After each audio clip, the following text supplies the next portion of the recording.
What's going on, people?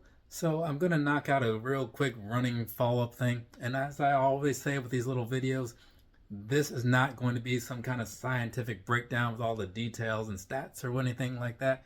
I do not have the time, I do not have the desire to do that, which, okay, that's actually somewhat of a lie. I have the time. The desire, though, definitely don't have that. Either way, so here's the thing, right? Asics Superblast 2, big fan of these. I took these out of the box, I did the full review, I said a lot of good things about them and how they should work out very well when I go to run in them. I spent the last couple weeks doing some stuff throughout the week with my different run groups.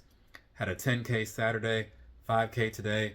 So I'm pretty set on my thoughts with these, and I will say this, thumbs up all around. All the stuff that I praised them for in the review held up very well.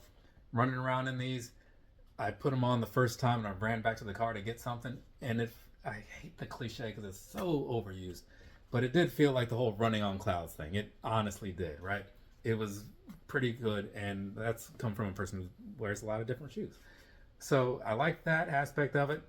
Everything about them really nice. They come in at $200, so it's a lot, right? But to me, you get a lot more for what you're paying for than with some other brands. So also, I've been running around with these a little bit lately so I could kind of compare some thoughts.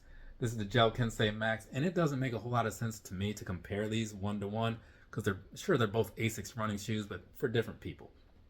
So these with the plate in there, I talked about the drawbacks to that as far as like outside of the running world, but when you're running in them, this is still kind of like a great thing to me. So I had these on during a 6-mile run. If it had been with these, it probably would have gone a little better in some ways because short strides in these, the short steps, not great because you feel a little bit more impact going along the way. But at the end, for that last mile, you could still pick it up and like let the shoes do a lot of the work because they just feel faster in these. The plate really helps. But these, had I worn them instead, I still would have had the same thing, right? Like I could have not felt all that stuff in the beginning, but at the end, I still would have also had something really nice to just kind of push through the rest of the run. So for me, I would say that most people would, this is probably like something you should really consider, right? I just have a personal preference for those, and some of it could be mental. I'm not going to rule that out. But I really like these. I would definitely suggest looking into them. If they were easier to come by, maybe there will be more colors sooner or later. But I'm a fan of them, even though the price is a little high. I think it's worth it. So do whatever makes sense to you. But if you do get your chance to try out a pair, you'll probably like what happens. But here's the thing, though. I just picked up these Glide Ride Maxes the other day. Well, they came in today.